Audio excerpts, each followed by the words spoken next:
In this presentation, I'm going to talk about how you can add new contributors to your website. So you're not the only author anymore. Other people can actually write content and publish articles on your site.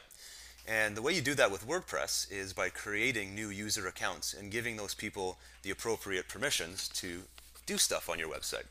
So right now I'm logged in as the administrator of one of my sites. And as you're probably familiar by now, here we have the WordPress dashboard. And there's a section in the dashboard called Users. So all you need to do is scroll down to that section where it says Users. Make it a little bigger here. And you click the Add New link to create a new user. So there's two kinds of users that I want to talk about in this presentation. One is called a contributor. And a contributor is somebody who can write a new blog post or a new piece of content and submit it, but then it requires your permission to go in and approve that what they've written is okay and you're okay with publishing it live on the internet. The second kind of user I'm going to create in the next part is called an author, and those people do not require your permission. You're going to give them access to go ahead and publish live content whenever they want. So let's first do a contributor. We'll call this person contributor 1, and the required field is to have an email address. However, I do recommend you fill in all of these fields. For this demo, I'll just keep it simple. So just put in a dummy email address here, and you want to make sure you do a secure password. So mine just says weak. I would keep going until I had a password that was considered strong by WordPress. You don't want to have any chance of passwords being hacked or stolen. The other thing you can do here is check this box, and it will send an email to the email address of the new contributor that you're creating to let them know that, hey, you've got a new account at this WordPress site and you can go in and start publishing content. The last thing you have to do is specify the role. So there's some roles in here that I'm not going to talk about in this presentation. The ones I am going to talk about are author and contributor. This person is a contributor. So we'll select that and we click Add User. And what happens is it gives you a summary. It says this contributor 1 has been created. And if you actually click on the authors and users overview, you can see right now I now have 3 different users who can log into this WordPress website. And their role is defined over here in the role column. So I have 2 administrators and 1 contributor. Now, if I log out of WordPress as the admin and I go back in as that person we just created, so that's contributor 1, you're going to see something a little bit different.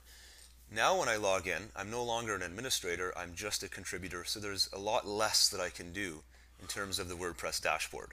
I can leave posts, I can moderate comments, and there's a couple tools I can work with, and I can update my user profile.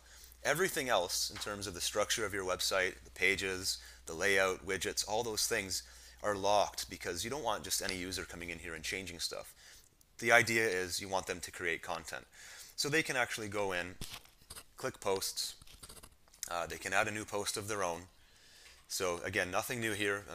By now you've probably done this. So we could go in and write an article. So we could just, for now, just say article A or article and just put some text. But you'll notice instead of publishing, I have a button called Submit for Review. So I'll do that, Submit for Review. And now what happens is I'm going to log out and go back in as the administrator.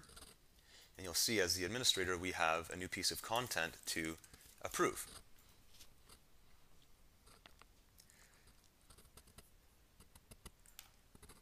So if we go into the post section here, we can see there's a pending article from this author. And so we can go in and preview it, we can edit it. We'd have to actually go into the edit mode in order to publish it. So you can see here the publish button is now available. So that is how it would work if you want to create a contributor. Now, in some cases, you might be building a fairly large website and you have other people who actually manage the site with you, and they write content on a regular basis. Let's say it's a news website and you have a reporter out in the field. You want to give them access to publish their new articles on the fly, as they write them. In that case, you can create an author user. So let's do that. Click Add New again, and we'll call this person Author 1. And same as before, they need an email address at the very minimum.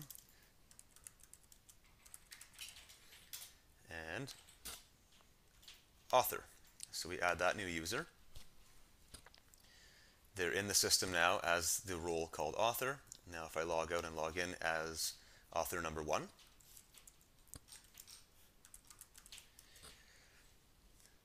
everything that you see here is the same. Authors do have one extra permission that contributors don't, and that's the ability to add media to your media library.